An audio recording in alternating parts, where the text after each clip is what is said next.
Hello and welcome to Publishing Power. My name is JoEllen and I am here today with Hayley Milliman from ProWritingAid. Hello, Hayley. Hi, happy to be here. Oh, thank you for joining us. We are discussing today how to improve your manuscript readability. And this is something we contact Hayley for because she works with ProWritingAid and they're basically a grammar guru and style editor and copy editor and a writing mentor all inside this one fantastic platform. And we do use ProWritingAid, every single one of our editors, and our professional editing tools. So we love combining and partnering with them and helping people do better self-editing so that their writing improves and does all kinds of fun things. And one of the great things about ProWritingAid, I'm just going to throw in there, is that they have all these fantastic articles and videos and quizzes now. So it is fun. And they follow around and they're kind of in your computer, in your phone, in your writing, your emails, whatever, and they're helping you to get better and better. So Hayley's come in today as the content lead, and she is here to talk to us about manuscript readability and how to improve that. Can you kind of give us an intro to what you're thinking here? Yes, that's a great question. So when I'm talking about readability, I am basically talking about how easy your manuscript is to read. So kind of obvious, Yeah, but it's Thanks. actually one of the, it's one of the things that we think about kind of secondary. And it's actually one of the topics when I talk with writers that they have kind of backwards in a lot of ways. And so I'll back up and kind of tell a little bit of a story. I got my start in my career as a teacher. And so I taught English for 3 years in elementary school. And then after that, I started working as a curriculum developer. And as a curriculum developer, I was like writing assessments for elementary and middle school English and social studies and all that type of stuff. And readability was super important for that because you're trying to basically test your students' knowledge, but you have to do it at like a reading level that makes sense for them. And so that was kind of my first real intro to readability and how it can affect kind of user experience, because before that, I was kind of familiar with like the idea of readability and readability scores. Like when I would run like Microsoft Words, like spelling and grammar check, they would give you that score. And like when I was younger, like myself in college, I'd be like, oh, I just want to get like the highest one possible because that means like I'm really smart. And like that means my writing's really good if I'm like at like the highest it possibly can be. So I'd be like throwing all these words in there. And then really when I became a teacher and was working on these assessments, I started to realize that readability, like the goal of readability is not to do what I was doing and throw in a lot of complicated words to try to hit a score, but the goal is again to write with your kind of audience in mind, right? So when I was writing assessments for 5th and 6th graders, I had to be writing with that audience in mind and what their understanding was in mind. And if I didn't do that, it could negatively affect many, many things. It would affect their ability to complete the assessment. It would affect then their ability to graduate or, all these things. So it was really important to make the work readable at that point. And so that's kind of where I would start with readability. On like the larger scale, readability is basically, are you able to, is your manuscript or is whatever you're writing able to be read and understood and engaged with by your audience? Or are they going to like muddle through this and see a bunch of different complicated words and just really not like engage and enjoy with it, as probably my college professors did when they were reading those papers that I just like chucked a bunch of fancy words in to sound smart. Well, you are smart, then that's good. Oh, well, thank you. Yeah.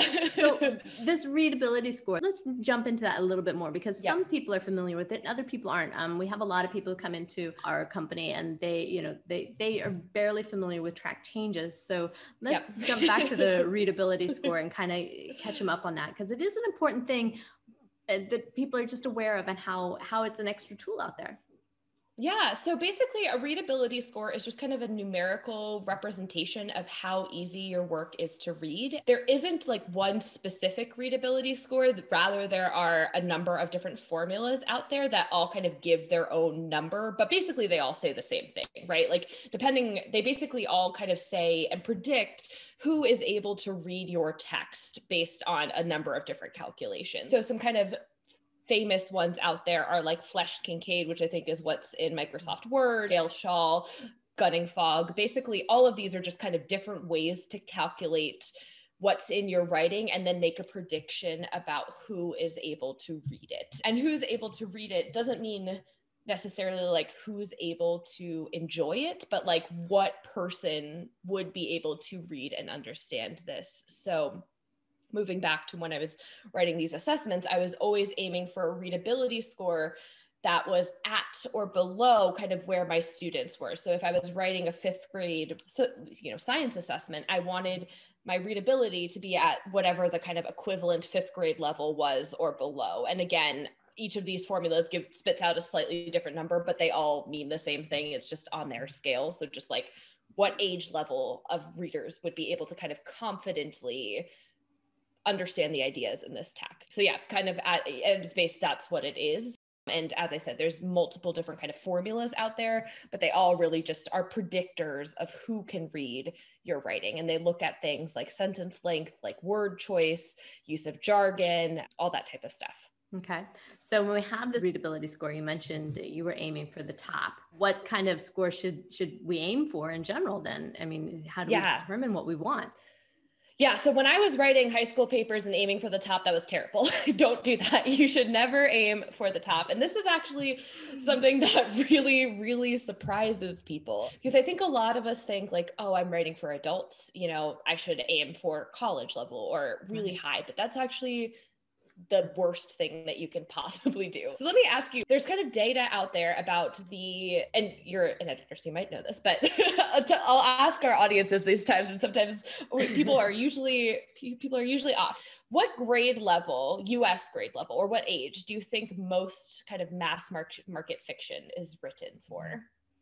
Well, I'm going to go back to the 5th grade. I mean, I think people do aim higher in science fiction, especially because it can be a combination of so many fantastic, imagination and science. But it is that crazy combination of creativity and imagination, but it's also based on some really cool things that not everybody's digging into. But I think 5th grade is, I have a 5th grader right now, and it's really fun when I'm helping her with her writing. And I'm really impressed with the level of writing, that they have their thesis statement, they have their support statements, they have their closing, their body and all of that. And I'm like, good. This is great. Yeah. But you realize I was kind of surprised at how I'd forgotten after all these years, how young they start to learn that. So it is not a low level of reading at all. 5th grade is quite high. I mean, didn't they have a TV show about, are you smart with it? Yeah.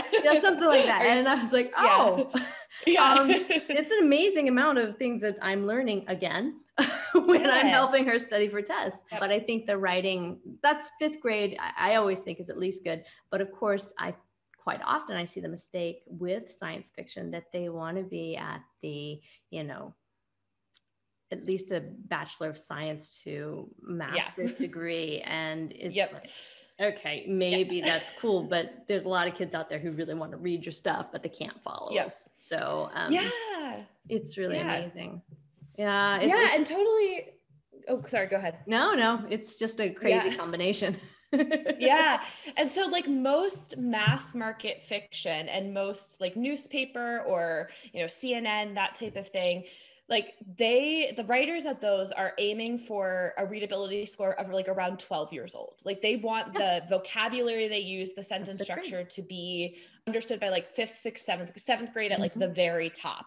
And that's like, just like you said, a lot of writers make that mistake where they're going way higher than that. They're thinking, oh, I'm writing for adults, so I should write at Bachelor of Science level, or I should write at college level. And it's like, no, you should actually aim for the word choice and the sentence structure to be at about, again, 12-year-old, like, so that a 12-year-old could understand it. And that is like one of the kind of key pieces, because if you think about like, what the level I can read at, right? So if I could like at my highest read at like, I don't know, like a bachelor, master's level, whatever. And so like, I don't want to do that every day. Right. Like when I'm reading a book for fun, I want to like get lost in the world, get lost in the characters, get lost in the ideas. I don't want to sit there. I don't want to be like having my dictionary next to me and having to flip open and like, or go back to the beginning of the sentence and be like, well, what was this about? Like I don't want to have a highlighter to read a book. And so that's, again, many fiction fiction writers make this mistake where they think, oh, I need to aim for a higher readability score, but rather you should actually aim for something that's lower. Again, for most of us, that's going to be right around 12 years old. And so that way the like ideas, the characters, so that way your writing is fun. And one of the things I kind of talk about in that is that what like readability is flexible. So if you're writing for a science fiction audience, they might have different kind of understandings or backgrounds than, again, like a romance audience or something like that, different things they expect. So what makes something readable for that audience is different than another audience. So there is kind of flexibility in there in what you're aiming for. And it doesn't really mean like, oh, I'm using simple words the whole time. It just means like, this is readable for who, like the overall kind of goal is 12, like a 12-year-old could read it. And then where you specialize in different points will be differ kind of depending on who you're writing for. And I love bringing in the academic work there because, you know, you may be dealing with a very high level topic, and the complication, if you think that you must convey yourself, especially when we have a lot of academics who are not, their first language is not necessarily English, and they, you know, your hardcore sciences and you're dealing with this, that it's ideal to have the sentence structure and the presentation, you know, be on a very readable level, you know, 7th, 8th grade level, and let the research speak for itself because it will do the work for you. But it is not important for you to take and have the grammar and that be, or more so the vocabulary to be so complicated. English is complicated enough. It really is. You definitely. So we don't need to magnify it for anyone, I think. And also when you get into different languages, language, and when I'm talking about that, I mean British versus American. You know, there's a huge difference in the length of that sentence and how it is presented. And, you know, okay, I'm American, but I do, you know, it's okay to cut them down a little bit and to simplify it so that people aren't lost by the end of the sentence. And it goes back to another show we talked about, really being clear on what you're saying. So again, clarity and readability, they do together. So when we're doing this low readability score, we're not necessarily dumbing down our work, right? No, not at all. And people get so nervous about this, but it's like readability has nothing to do with ideas. Readability has to do with word choice and sentence structure. So you can have complex adult ideas, you know, that you're explaining with clear words, and you should, you know, actually in some ways, the more complex your ideas, the more simple your language should be. So that way, like your readers can engage with those ideas instead of engaging with what your words are and what you're trying to say. And like moving it back just quickly to the assessments, kind of one of the things, so readability doesn't mean that every single word is for a 10-year-old, right? Or every single word is simple. It means overall, right? Overall, your average is aiming for that like 12-year-old level, not every single word. And so you'll kind of, I like to talk about it kind of like as like poker chips, almost like you can like spend chips certain places, and it'll depend on what you're writing will kind of depend how you'll spend those chips. So when I was writing these assessments, right, like I'd have to use some complicated domain specific vocabulary. So if I was writing like a science assessment, I might have to use the word thermometer or, you know, something more complicated. That's like a little above kind of what the readability would be.